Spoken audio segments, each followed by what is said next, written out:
안녕하세요. 오늘 6월 21일 수요 예배 시간입니다. 이 시간 요한계시록 3장 18절부터 22절까지 말씀을 통하여 하나님의 은혜를 나누도록 하겠습니다. 먼저 본문 말씀을 제가 봉독해 올리겠습니다. 내가 너를 권하노니 내게서 불로 연단한 금을 사서 부요하게 하고 흰옷을 사서 입어 벌거벗은 수치를 보이지 않게 하고 안약을 사서 눈에 발라 보게 하라. 무릇 내가 사랑하는 자를 책망하여 징계하노니 그러므로 네가 열심을 내라 회개하라. 볼지어다 내가 문 밖에 서서 두드리노니 누구든지 내 음성을 듣고 문을 열면 내가 그에게로 들어가 그로 더불어 먹고 그는 나로 더불어 먹으리라. 이기는 그에게는 내가 내 보좌에 함께 앉게 하여 주기를 내가 이기고 아버지 보좌에 함께 앉은 것과 같이 하리라. 귀 있는 자는 성령이 교회들에게 하시는 말씀을 들을지어다. 아멘. 이 시간은 오늘 본문 말씀을 가지고 라우디게아의 교회에 내리신 처방이라는 주제로 함께 말씀을 살펴보도록 하겠습니다. 먼저 18절 말씀 보니까 내가 너를 권하노니 내게서 불로 연단한 금을 사서 부요하게 하고 흰옷을 사서 입어 벌거벗은 수치를 보이지 않게 하고 안약을 사서 눈에 발라 보게 하라. 이렇게 말씀이 기록되고 있습니다. 이 말씀 보니까 세 가지를 말씀하고 있어요. 내게서 불로 연단한 금을 사라, 그 다음에 흰옷을 사라, 그리고 안약을 사라. 이렇게 사라는 말씀이 세 가지가 나오게 됩니다. 첫째로 이제 내게서 불로 연단한 금을 사라, 이 말씀하고 있어요. 그러니까 여기 사라는 말씀이 있는데 모두 다 여기서는 어떤 말씀이 들어가냐면 내게서 사라는 말씀으로 이제 이어지게 됩니다. 내게서 불로 연단한 금을 사라, 그 다음에 내게서 흰옷을 사서 입어라, 또 내게서 안약을 사서 눈에 발라라. 그러니까 지금 이 라우디게아의 교회에 그 심각한 문제 있지 않습니까? 굉장한 책망이 많이 있었거든요. 그런데 이 모든 책망에 대해서 주께서 어쨌든 이들을 버리지 않겠다는 말씀이에요. 그래서 이들이 주님께서 책망하시고 이렇게 하지 않으면 정말 큰일 날 것이다. 정말 치명적인 어떤 이 결과를 받게 될 것이라고 주께서 말씀하셨는데, 이 과정에서 우리 주님께서 하실 말씀은 그러나 그 모든 것, 너희가 이 어려움 속에서 또 치명적인 결과를 가져올 수밖에 없는 이러한 상황 속에서 되돌이켜 다시금 영원한 생명을 얻고 삶이 다시 회복될 수 있는 것은 모든 것은 내게 달려있다고 주께서 말씀하시는 거예요. 그래서 내게서 불로 연단한 금을 사라. 그래서 그 사서 부요하게 하라. 그리고 내게서 흰옷을 사서 입어 벌거벗은 수치를 보이지 않게 하라. 내게서 안약을 사서 발라 눈에 발라 보게 하라. 이렇게 말씀하고 있는 겁니다. 우리 인생의 모든 문제는 우리 주님께로 그 문제를 가지고 나와서 주의 도우심을 구하고 그분의 말씀대로 그분의 지시대로 모든 것을 하게 되면 다 해결되게 되어 있습니다. 결국은 이 라우디게아 교회가 무엇이 문제인가? 결국은 주님을 떠났기 때문에 이런 모든 문제가 발생하는 것이거든요. 그들은 우리는 부자라서 부유한 가운데 있기 때문에 아무것도 부족한 것이 없다, 우리는 더 이상 필요한 것이 없다라고 하지만 주께서 하신 말씀이 무엇입니까? 너희는 진정 가난한 사람이다, 가련하다, 또 너희 눈이 멀었다, 이 벌거벗은 수치를 갖고 있다, 이런 모든 말씀을 하고 계시거든요. 그래서 이제는 우리가 이 라우디게아 교회를 한번 살펴보면서 혹시 우리는 어떤 모습인가를 좀 다시 살필 수 있어야 되고요.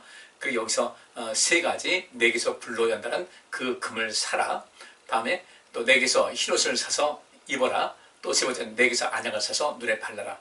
결국은 불로 연단한 금을 사서 부유하게 하라는 말씀은 무엇입니까? 이들은 뭐라 그래요?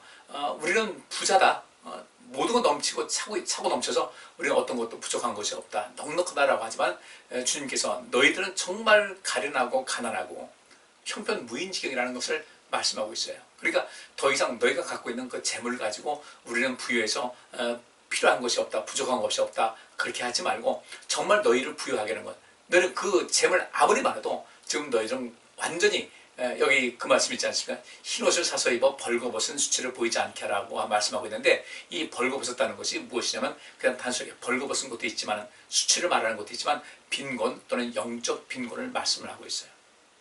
그렇기 때문에 너희는 지금 물질적인 어떤 풍요로움과 넉넉함이 있어서 그것이면 다 된다고 생각하지 말라는 거예요. 너희가 진정 그 부유하게 될 것은 무엇인가? 내게서 불로 연단한 금을 사야, 그 금을 사서 진정한 그 부유함을 누리라고 주께서 말씀하고 계시거든요. 그러면 여기서 불로 연단한 금이라는 것은 무엇일까? 불로 연단한 금이라는 것은 뭐겠습니까?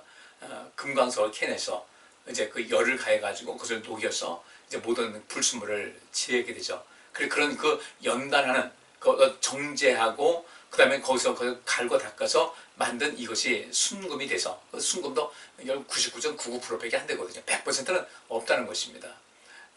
말라기서 3장 1절부터 3절에 이런 말씀이 있어요. 만군의 여호와가 이르노라 보라 내가 내 사자를 보내리니 그가 내 앞에서 길을 예비할 것이요 또 너희의 구하는 바 주가 호련히 그 전에 임하리니 곧 너희의 사모하는 바 언약의 사자가 임할 것이라. 그의 임하는 날을 누가 능히 당하며 그의 나타나는 때에 누가 능히 서리요. 그는 금을 연단하는 자의 불과 표백하는 자의 잿물과 같을 것이다. 금을 연단하는 자의 불, 또 표백하는 자의 잿물.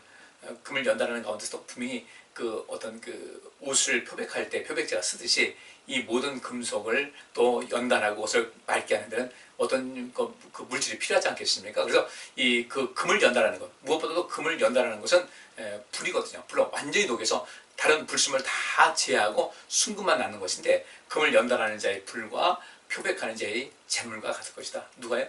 우리 하나님께서 또 우리 예수 그리스도께서 그렇게 된다는 거예요. 그래서 그가 은을 연단하여 깨끗게 하는 자 같이 앉아서 레위 자손을 깨끗게 하되 금, 은과 같이 그들을 연단하느니 그들이 의로운 제물을 나 여호와께 드릴 것이다. 이렇게 말씀하고 있습니다. 말라기서에 있는 말씀은 여러분 잘 알고 계시죠? 너희가 내 것을 도둑질했다. 11절 이제 그 드리지 않은 것이죠. 주 앞에 예물 드린다고 하면서 병든 것, 저는 것 이런 것을 드려서 우리 하나님의 그 분노를 또 자아나게 한 이런 것이 있죠. 그들이 의로운 제물을 하나님께 드려야 되는데 그 의로운 제물은 어떻게 되겠습니까? 의로운 사람이 드리는 것이 의로운 제물인데 그들은 그렇지 못했거든요. 여기 마찬가지로 내게서 불로 연단한 금을 사서 부유하게 하라는 그 말씀은 다른 것이 아닙니다. 우리 하나님께서 우리를 연단하셔서 우리를 깨끗게 하고자 하는 그런 뜻이 있는 거예요. 하나님께서는 우리 여기 레위기 3장 3절에 있는 말씀대로 그가 은을 연단하여 깨끗게 하는 자 같이 앉아서 레위 자손을 깨끗게 한다. 결국 이 요한계시록 3장 오늘 본문 말씀에 내게서 불로 연단한 금을 사서 부유하게 하라는 말씀은 너희 자신을 깨끗게 하라는 그런 말씀이에요. 주님 앞에 깨끗한 사람이 정말 부유한 사람이고 정말 가치 있는 사람이고 정말 영화로운 단계에 이룰 수 있는 그런 사람이거든요. 우리 깨끗게 하는 것, 우리가 예수 그리스도의 그 피로 말미암아 우리 죄가 깨끗이 씻음받지 않았습니까? 하나님 말씀으로 우리가 어떻게 됩니까? 거룩하게 된다는 거예요. 하나님 말씀을 통해서 우리가 거룩하게 된다, 깨끗게 된다는 것을 말씀하고 있어요. 따라서 여기서 내게서 불로 연단한 금을 사라는 것은 이 산다는 것 자체가 어떤 그 대가를 치르는 거 아니겠어요? 우리는 어떤 대가를 치러야 될 것인가? 주의 말씀에 집중하고 주의 말씀에 순종하고 또 주님께 더욱더 가까이 다가섬을 통하여 그분과 화목하는 가운데 내가 죄를 고백하고 회개하고 돌이켜서 온전한 사람이 되는 것, 바로 이것인 거예요. 그러니까 내게서 불로 연단한 금을 사라는 말씀은 하나님 말씀에 절대적으로 순종하고 그분 뜻대로 인생을 살아가는 이 모든 것을 하게 되면 주님께서 우리를 깨끗게 하신다는 그런 뜻이고 그 다음에 우리를 부욕케 하신다. 더 이상 우리를 넘볼 곳이 없다는 거죠. 바울이 말한 대로 사망아 너희 쏘는 곳이 어디냐? 이렇게 말하고 있어요. 사망아 너희의 쏘는 것이 어디 있느냐? 우리를 이길 것이 없다는 것이죠. 우리는 늘 하나님과의 그 친밀감을 더욱더 강화하고 하나님을 경외하고 하나님 말씀에 순복하고 주의 말씀을 실천하는 이런 삶을 사는 것, 이것이 바로 불로 연단한 금과 같은 인생이 된다는 것을 본문은 말씀을 하고 있습니다. 그리고 또 뒤에 이제 그 다음에 있는 말씀, 베드로전서 1장 7절부터 9절까지 이런 말씀이 있어요. 너희 믿음의 시련이 불로 연단하여도 없어질 금보다 더 귀하여 예수 그리스도에 나타나실 때의 칭찬과 영광과 존귀를 얻게 하려 합니다. 이렇게 말씀하고 있습니다. 너희 믿음의 시련이 불로 연단해도 없어질 금보다 더 귀하다. 그럼 믿음의 연단이라는 것은 무엇이겠습니까? 믿음을 지키고 믿음을 저버리지 않는 거예요. 믿음을 지키고 살아가는 삶. 요한계시록은 바로 그것을 이야기하고 있는 겁니다. 어떤 경우에도 믿음을 저버리지 말라는 거예요. 내가 어떤 시련이 온다 할지라도 그 시련을 이길 수 있는 힘을 줄 테니까 나를 의지하고 믿음 안에 살아가라. 이 요한계시록에서 나오는 모든 말씀의 핵심이 다 지금 거기 있는 것이거든요. 그래서 우리가 믿음을 지키고 살아가는 것이 바로 믿음의 시련이라고 말하고 있는 거예요. 믿음의 시련이 불로 연단하여도 없어질 것보다 더 귀하다. 그러니까 우리가 믿음을 지키면서 인생을 살아가고 하나님 말씀에 근거해서 인생을 살아갈 때는 우리는 불로 연단해도 없어질 금보다 더 귀한 하나님의 자녀, 하나님의 사람이 될 수 있음을 말씀을 하고 있습니다. 근데 여기 이제 산다는 말씀이 있잖아요. 내게서 그 앞에 있는 말씀대로 주께서 말씀하시기를 내게서 불러 연단한 금을 사라. 내게서 금을 사라. 내게서 흰옷을 사라. 내게서 안약을 사라. 이런 말씀이 있는데 그 산다는 것이 과연 무엇일까? 우리가 뭘 가지고 사야 되겠습니까? 우리 가진 것도 없는데. 이사야서 55장 1절부터 2절까지 말씀 보니까 이런 말씀이 있어요. 너희 목마른 자들아 물로 나오라. 돈 없는 자도 오라. 너희는 와서 사 먹되 돈 없이 값없이 와서 포도주와 젖을 사라 그랬어요. 또 가진 거 없습니다. 어떻게 내가 목 마르고 이런데 물로 가고 싶어도 물을 사 먹을 돈이 없습니다.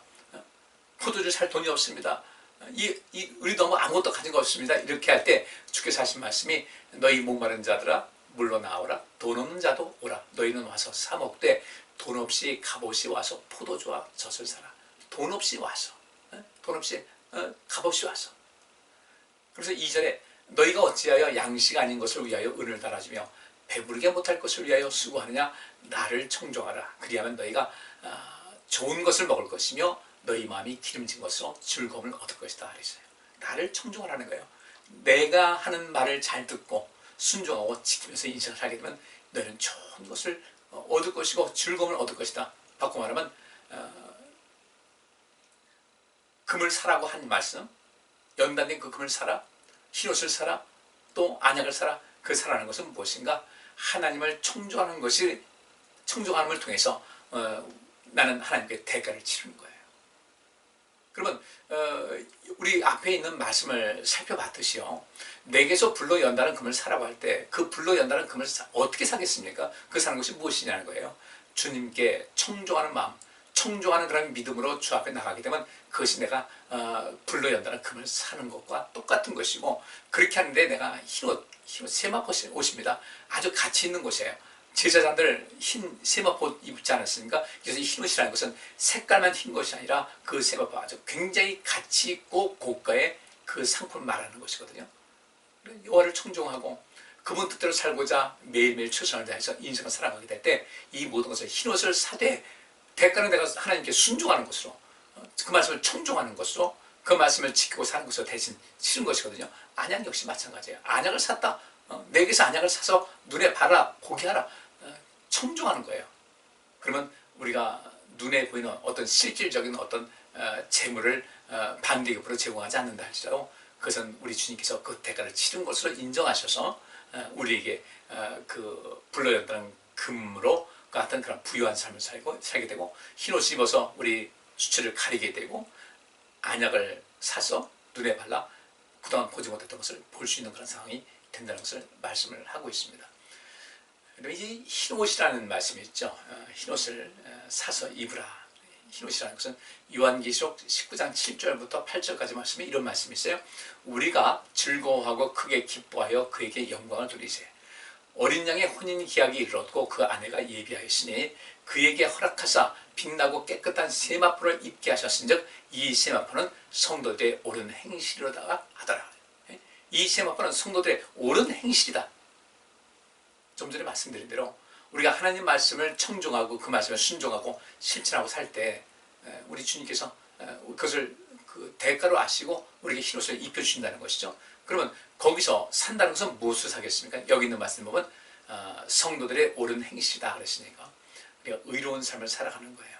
그 의로운 삶은 무엇입니까? 내가 뭐 정직하게 살아야 돼, 이런 것도 포함되지만 의로운 삶이라는 것은 하나님의 의를 구하는 삶이거든요. 그 하나님의 의는 무엇입니까? 그렇죠. 가난한 자들에게 복음을 주는 삶.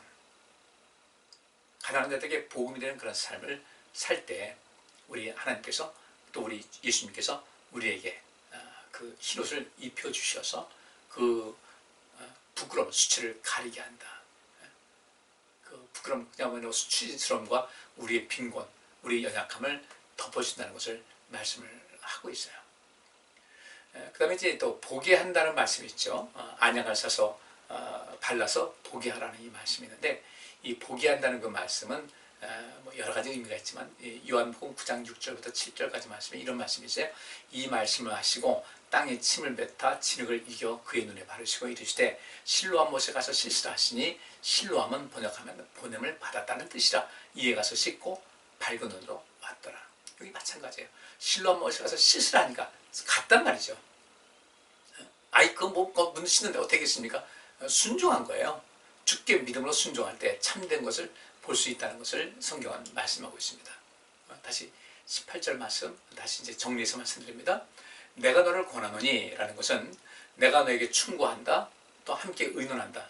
얼마나 우리를 사랑하시면 그 라오디게아 교회 그 성도들 엉망진창인데도 불구하고 내가 너에게 충고한다, 함께 의논하자, 오라, 내 말을 들어라, 이렇게 말씀하시겠어요? 그래서 내게서 불로 연단한 금을 사서, 연단했다는 것은 정죄되고 세련된, 그 다음에 고상한 것을 말하고 있습니다. 고상한 삶을 살아가셔야 돼요. 금을 사서 부유하게 하고, 이제 이 금이라는 것은 앞에 말씀드렸어요. 그 다음에 흰옷을 사서 입어 벌거벗은 수치를 보이지 않게 하라. 이 벌거벗었다는 것, 문자 그대로 벌거벗음, 그 다음에 빈곤, 영적 빈곤을 말하고 있습니다. 그 수치를, 그 벌거벗은 것은 수치 아니겠습니까? 그 벌거벗은 수치를 보이지 않게 하라. 근데 여기서 흰옷이라는 것은 시에마 보니까 그냥 단순하게 그냥 가리는 것만 아니라 우리도 빛나게 하는 그런 것이겠죠. 하나님께 가까이 가게 되면 주님과 동행하고 믿음의 삶을 살게 되고, 우리가 주의 뜻대로 살고자 늘상 관심 갖고 힘을 다해 인생 살 때 우리 하나님께서 우리의 벌거벗은 수치를 가리실 뿐 아니라 우리의 삶은 더욱더 풍요롭게 만들어 주실 줄 믿습니다.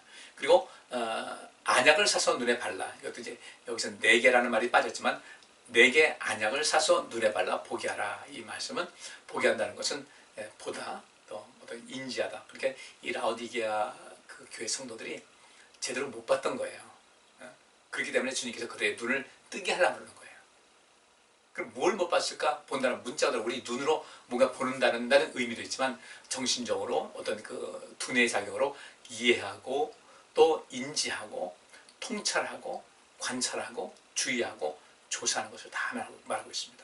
그러니까 제대로 분별력 있는 인생을 살아서 통찰할 수 있는, 모든 것을 통찰할 수 있는 그런 안목과 시각이 있어서 바른 길을 가게 될 수 있고 의로운 자의 길을 걸어갈 수 있는 길이 열리게 된다는 거죠. 결국 이 라오디게아 교회의 그 모든 삶은 무엇인가? 한마디로 말하면요, 하나님을 등지고 살면서 세상과 너무 가까이 된 거예요. 세상과 벗하면서 하나님은 등지고 살고 신앙에는 별로 관심이 없는, 껍데기만 남은 거예요. 어떤 하나님을 섬기는 어떤 그 모습, 외적인 어떤 그 모습, 예를 들어서 예배만 드린다든지 뭐 이런 것이 있어요. 겉으로 볼 때는 하나님 믿는 사람 같아요. 근데 그 속은 아무것도 없더라는 거죠. 그 속에 그 믿음이 부유하지 못해요. 믿음이 부유하지 못하다 보니까 구원에 이를 수가 없어요. 벌거벗은 상태입니다. 이 죄가 그만큼 많다는 것이죠. 또 뭔가 볼 수가 없어요. 하나님 뜻을 알지도 못하고 인지하지도 못하고 주께서 하신 말씀 듣지도 못하고, 그래서 인간적인 생각, 육신적인 생각만 꽉 차가지고 지금 넓은 길을 가고 있으면서도 나는 넓은 길을 가고 있다는 것을 알지 못하고 생명의 길로 빨리 돌아서야 할 텐데, 생명의 길을, 그 넓은 길은 멸망으로 인도하는 그 넓은 길이 있으면서 나는 생명의 길을 걷고 있다고 생각하고 있는 이 상태라는 것을 말씀하고 있는 겁니다. 그래서 이 상태에서 빨리 돌아서라고 주께서 이렇게 처방을 내리신 거예요. 그러면 그 다음에 이제 19절 말씀 보니까 무릇 내가 사랑하는 자를 책망하여 징계하노니 그러므로 내가 열심을 내라 회개하라. 핵심적인 것이 있습니다. 하나님께서는 이 라오디게아 교회 성도들이 이렇게 엉망진창이어도 여전히 사랑한다고 말씀하고 있어요. 여기서 사랑한다는 것은 필리오라는 그 히라고가 쓰여졌는데, 이 필리오라는 것은 좋아한다, 또 소중히 여긴다는 그 뜻이 가장 핵심적인 의미입니다. 하나님께서는 지금 이 라오디게아 교회, 어쨌든 지금은 엉망진창이지만 그래도 이전에 하나님을 섬기는 그런 모습이 있었고, 근데 그 속에서 벗어났다는 거죠. 다시금 돌이켜서 그들에게 영원한 생명과 또 온전한 모든 것을 주시기를 원하는데 여전히 그들을 사랑하신다는 거죠. 바울이 말한 대로 하나님께서 우리를 어떻게 사랑하셨습니까? 우리가 아직 하나님과 원수 되었을 때 우리를 구하시고자 예수님을 보냈다. 바울은 자기 자신을 이야기하는 거예요. 예수님께서 오셨을 그때 바울은 예수님에 대해서 온갖 악담을 다 퍼부었죠. 하나님을 대적하고 하나님께 앞에 원수를 행한 그런 상태였는데, 그를 구원하시기 위해서 오셨다. 자기를 구원하기 위해서 오셨다. 그러면 자기만 그런 것이 아니라 모든 사람들이 다 그렇다는 거예요. 그럼에도 불구하고 하나님께서는 당신의 피조물을 드리기 때문에 그들을 사랑하신 겁니다. 우리를 사랑하신 거예요. 우리가 아직 여전히 주님 앞에 온전치 못하다 할지라도 여전히 사랑하고 계시고 그 기회를 주시는데 그 기회를 놓치지 말자는 거죠. 그래서 물은 내가 사랑하는 자를, 이 사랑하는 자 누굽니까? 라오디게아 교회 성도들이에요. 굉장히 믿음에서 벗어나서 하나님의 심판받기에도 이제 그냥 받아도 두말할 수 없는 할 말도 없는 이런 상태에 있는 그들을 여전히 사랑한다고 말씀하고 있어요. 나는 너를 좋아한다. 나는 너희를 소중히 여긴다. 그렇기 때문에 나는 너희를 책망한다는 거예요. 책망한다는 것이 엘렌코라는 단어가 쓰여졌는데 여기 좀 이제 그 강도가 셉니다. 뭐냐면 조롱하다, 비웃다, 모욕을 주다, 창피하다, 창피 주다, 비난하다, 폭로하다, 조사하다. 그러니까 백성들에게 많은 사람들에게 그들의 죄를 보여주고 그들에게 회개하도록 촉구하는 것이에요. 베드로가 성령이 임했을 때 어떻게 했습니까? 강하게 그들 책망하다 보니까 그때 많은 사람들이 형제들아 그러니까 어찌할꼬 이렇게 되는 거예요. 그들의 죄를 낱낱이 폭로한 겁니다. 어찌 보면 비웃고 모욕을 준다 할 정도로 그들에게 강하게 책망을 했는데 그들이 그 말을 듣고 돌이켰잖아요. 하나님께서는 사랑하시는 자 그들을 책망했다. 지금 라오디게아 교회에 지금 말씀하는 거 보니까 굉장히 부끄러움을 주고 있잖아요. 너희는 가련하다, 비참하다, 눈이 멀었다 쭉 말씀하시는데 굉장히 강하게 말씀하고 계시죠. 지금 이들이 그렇지 않으면 돌이키지 못할 상황이기 때문에 강하게 이들을 어찌 보면 조롱하는 듯이 비웃는 듯이 모욕을 주고 창피 주듯이 이렇게 말씀을 하고 있는 겁니다. 왜 그런가? 이들을 살리기 위해서요. 그렇게 하는 거죠. 그들을 진짜 모욕을 주기 위해서 한 것이 아니라 그들을 돌이키게 하기 위해서 강한 처방을 내리신 거죠. 책망하여 징계한다. 징계한다는 것은 그 부모님이 아이들 어렸을 때 그 어린아이들을 이렇게 돌보고 가르치고 교육하고 습관을 들이듯이 하는 겁니다. 그러니까 이 라오디게아 교회 성도들은 지금 어린아이 같은 그런 수준인 거예요. 몸은 나이 먹어서 어른인데 신앙생활은 오래도록 해서 몇십 년 차 이렇게 신앙생활을 얘기하는데 여전히 초보 단계에서 벗어나지 못하고 그 초보 단계에서 벗어나지 못하는 것 정도가 아니라 이제 완전히 이탈을 해가지고 나이를 먹어서 어른이 됐는데 믿음은 초보 단계이고 또 어른으로서 세상에 푹 빠져 있어가지고 이런 믿음 자체를 유지하지 못하는 이런 상태에 있다 보니까 우리 주님께서 대신 나서셔서 여기서 징계한다는 것은 파이디오라는 단어인데 어린아이와 함께 있다는 겁니다. 어린아이를 돌보고 양육하듯이 주님께서는 지금 이렇게 말씀을 하고 계신 거예요. 그러면서 이들에게 하신 말씀이 그러므로 네가 열심을 내라 회개하라 이렇게 말씀합니다. 열심히 낸다는 것은 이제 뭐뭐에 대해서 열정을 가지다 열심이다. 젤리오라는 단어가 나중에 이제 그 질투한다는 그런 말도 이렇게 쭉 이어지게 되는데 열심을 내라 하는 거예요. 신앙생활 열심히 하고 그리스도인으로서 마땅히 감당해야 될 의무와 책임도 최선을 다해서 잘 감당하고 어떤 것에 대해서 열정 가지는 것, 예배도 열정, 헌신도 열정, 그죠? 우리가 이 복음을 행하면서 살고 또 이 복음을 내 자신의 복음에 대해서 이 세상을 사는 것 이런 모든 것도 그 열정 가지고 열심히 있는 그런 삶을 살라고 주께서 말씀하시는 거예요. 결국 이것이 무엇이겠습니까? 우리는 외적으로 그리스도인 같은 모습은 갖고 있지만 실상 내 삶의 모든 것을 봤을 때 주님께서 보실 때 혹시라도 너는 그냥 외모만 그렇지 실상 그 속에는 전혀 내 영이 머물고 있지 않다.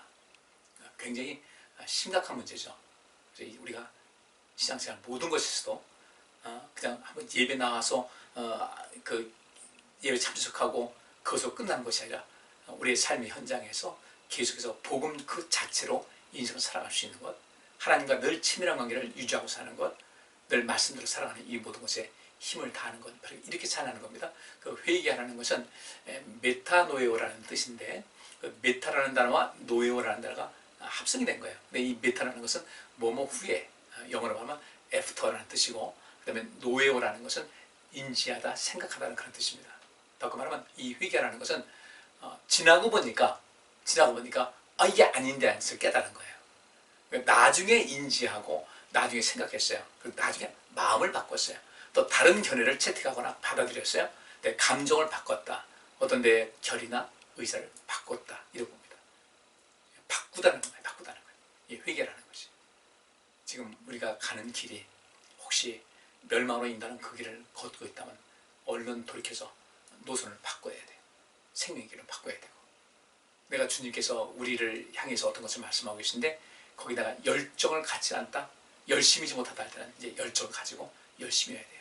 하나님께서 우리를 살리시고자 하는 그 열정이, 그 열정과 열심이 어떻게 된 겁니까? 그 아들 예수님을 이 땅에 보내신 거예요. 그분께서 우리를 위해서 죽으신 거고요. 예수님께서 우리를 사랑하고 우리를 살리고자 하는 그런 모든 열정이 결국 십자가에서 고난당하시고 죽으신 거예요. 그런 분을 우리 하나님께서 살리신 것이고요. 하나님께서 모든 구원을 이루신 것이겠죠. 20절 말씀은요, 이제 그 뒤에 결론 나갑니다. 앞에 있는 것을 말씀하시면서 볼지어다 내가 문 밖에 서서 두드리더니 누구든지 내 음성을 듣고 문을 열면 내가 그에게로 돌아가 그로 더불어 먹고 그는 나로 더불어 먹을 것이다. 이제 좀 어떤 희망이 보이죠? 내가 문 밖에 서서 두드린다. 지금 두드리고 계신 거예요. 열심을 내라. 두드리고 계신 거예요. 회개하라. 두드리고 계신 거예요. 불로 연단한 금을 내게서 사서 부유하게 하라. 나를 가까이 하라. 나를 바라봐라. 나와 동행하자. 이런 모든 말씀하실 때 이게 다 두드리는 것이거든요. 두드리는 것인데 여기서 내가 문 밖에서 두드리더니, 두드릴 때 우리는 어떻게 되겠어요?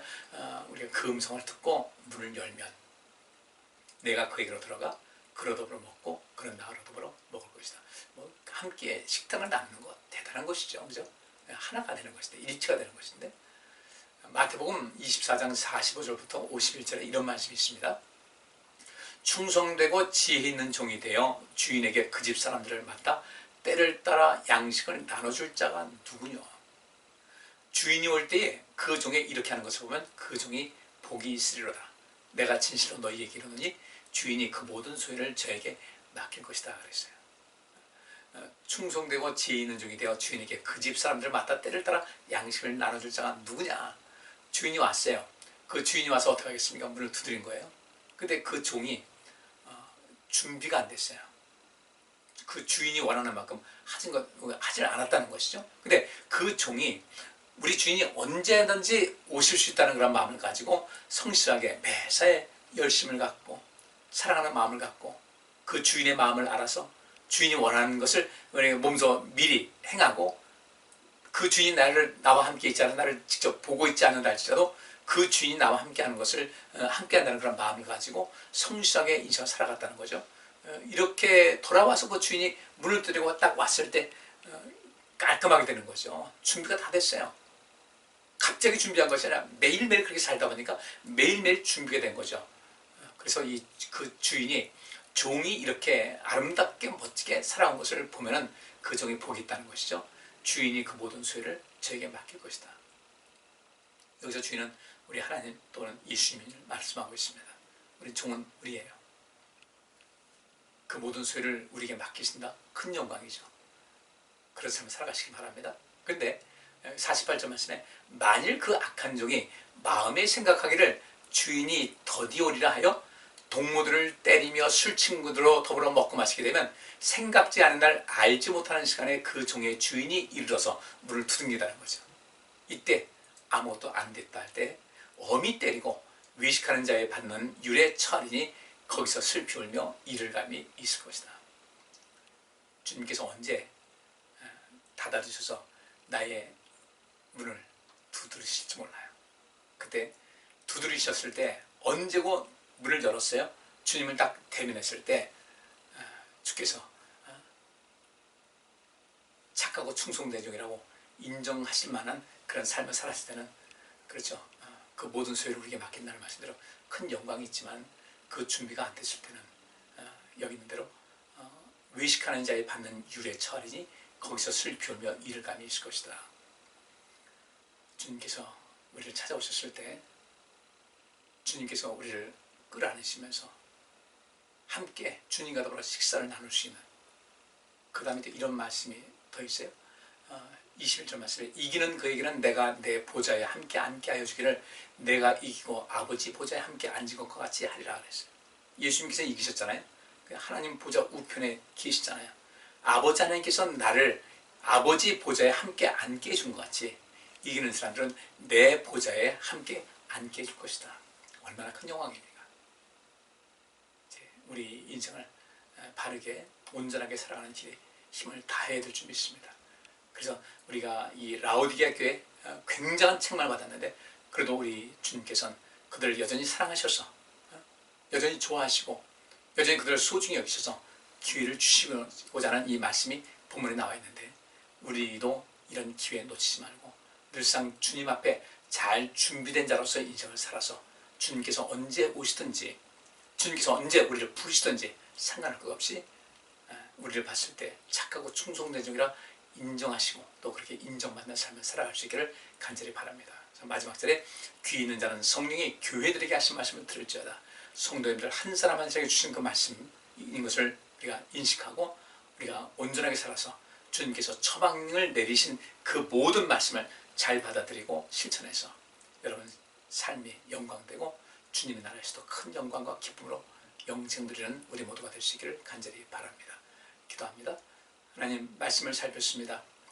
주님께서 이 라오디게아 교회를 통해서 또 간접적으로 우리에게 처방을 내리고 계신데 이 처방을 잘 받아들이고 주의 말씀대로 살아서 우리 모두 우리 예수 그리스도의 그 보좌에 함께 앉는 영광을 또 그 기쁨을 누리게 하여 주옵소서. 예수 그리스도의 이름으로 기도하옵나이다. 아멘. 오늘 여기까지 하겠습니다. 감사합니다.